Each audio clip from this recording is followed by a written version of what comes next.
আসসালামু আলাইকুম। এবার পল্লীগ্রামগুলোতেও শুরু হয়ে গেল ধান কাটার উৎসব। চারিদিকে যেন ধান কাটা নিয়েই কৃষকরা অনেকটাই ব্যস্ত।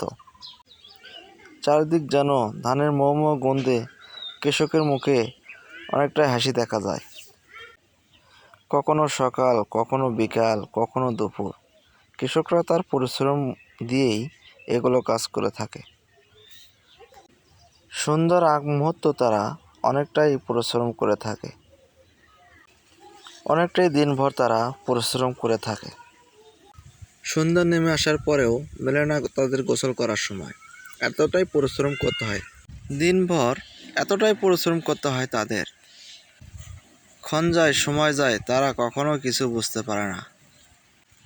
ধান কাটা আনন্দের মুহূর্তের মধ্য দিয়ে তারা কখনোই বুঝতে পারে না। তাই এ দেশকে বলা হয় পিঠাপুলির দেশ বাংলাদেশ। নতুন চালের গন্ধে ভরা মুগ্ধ এ দেশ বাংলাদেশ। তাই এদেশকে বলা হয় সবুজে বাংলাদেশ, সবুজে সমাহার, সবুজে বাংলাদেশ।